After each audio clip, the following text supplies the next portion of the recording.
You're watching WLOX News This Week. Here's David Elliott. And thanks so much for staying with us, everybody. The short-term rental market being addressed by communities all along the coast. And joining us with his insight, eAgent CEO Destin Allen. Thanks, Justin. This is an exciting subject for me.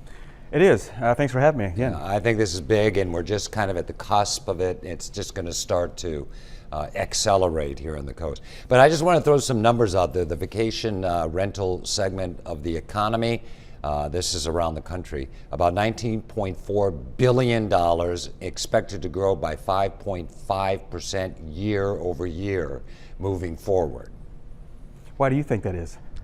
Well, I mean, it's the increase. Why will it grow? Yeah. Why do you think I think people probably like an option, like a choice, instead of hotels or whatever that we've had for That's exactly centuries. right. I think you see a lot of people that are I think once people stay in an Airbnb, I think that they are more likely to go back to an Airbnb over a hotel because of maybe they have a large family, maybe they have a different setup or scenarios they need to work around.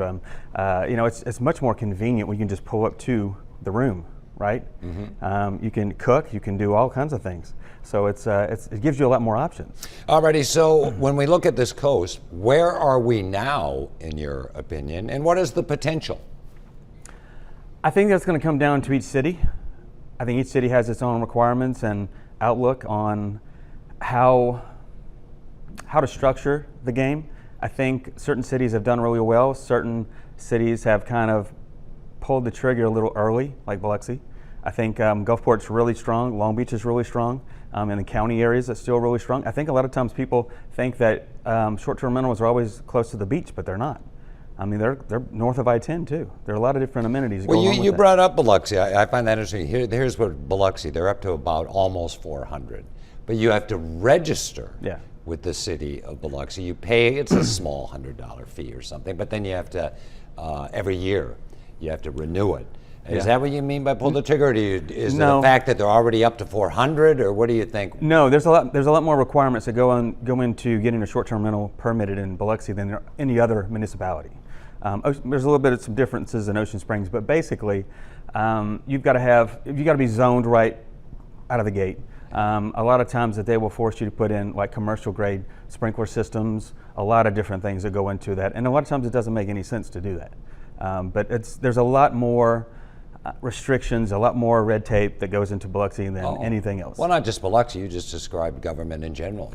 True. Things like red tape and regulations and things like that. But when you look at Long Beach or Gulfport, they don't really have those restrictions. But they don't have nearly as many units. No, not at all. It's much easier. But people are going to complain.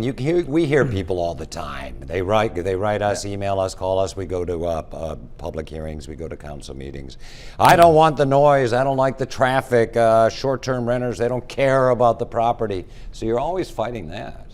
Well, you would think, but in the last time, this January, I believe it was, the last meeting with Gulfport, there was only like a handful that were against it, and the room was packed with people that were for it. Well, you're seeing a lot of these out-of-town investors, and you're seeing, which I want to talk more about in a second, some of the construction and development that's going on. I had a guy tell me you have people from California, Louisiana, Michigan, Illinois. They're coming in buying these places because it's a good investment. It is. About 18 months ago, we were named number 5 in the country for short-term rental investment value. That's pretty substantial. Yeah, no one would have guessed that. I wouldn't have guessed it. No, but so since then, about 18 months ago, we've had a big influx of out-of-state investors of buying, not sight unseen, but seeing the photos, get a video of it, that kind of thing, and they're ready to pull the trigger and make things happen because they see that the value is there, the return on investment is there, and we get a good amount of people that want to stay at short-term rentals here. So you got VRBO, you got Airbnb, which you mentioned. I worked with a company at a house I used to have over in Florida called Evolve. So there are all these companies out there. What percentage of people are going with those management companies, and what percentage are just kind of marketing their place on their own? There's probably a lot less trying to manage it their own. Evolve is more of a management company. Airbnb and VRBO or VRBO are more platforms to advertise the management piece. And what about you guys, eAgent? We have a kind of more of an in-house management here locally that we do about 130 short-term rental management under under our company. So I think we have a big stretch, and the girl that's been doing it, Tanya Darrow, she's amazing, and she handles a lot from the ground up. So it makes it a big difference when you have it in-house. Well, here's another thing people have been saying. Now, when you go with a management company, they're going to pay the taxes, and it's 12%. In Harrison County, because you got the 7% sales tax, and then you have 5% in two different taxes in Harrison County. I think it's 11% in Jackson County for people in Ocean Springs.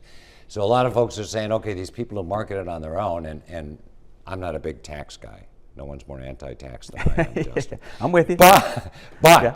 Mm-hmm. people have to pay their taxes if this is going to work right, and a lot of people are saying these guys, men and women, are going to skirt the taxes. Well, and you do have a few that are going to be doing that because they don't. One time they don't know, because a lot of times maybe they're getting into it for the first time. They don't understand kind of the requirements or the laws against it and for it and these kind of things.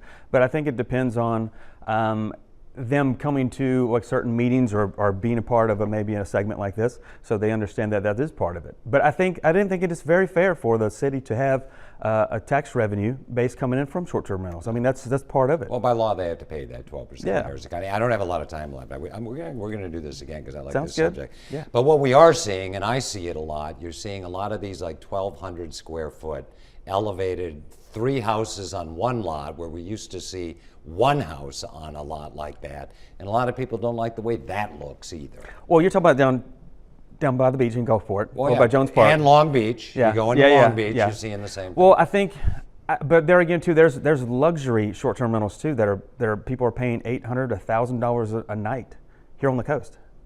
A lot of people don't realize that those are even available. But I think the majority, when we pulled the stats, kind of what people were going for, the highest occupancy was around 1,800 to 2,200 square feet, single-family home with a heated pool. That's going to give what people are looking for. That's what's going to give the most occupancy. All righty, well, it's a fascinating subject. It's here to stay, and it's going to do nothing but grow. Justin Allen, CEO of eAgent, appreciate your insight. We're going to have you back on the show. Thanks so much. Looking forward to it. Okay, Saints' new quarterback, Derek Carr, in New Orleans, ready to get down to business in the Mercedes-Benz Superdome. No, the Caesars Superdome. They changed it. I forgot. We'll be right back.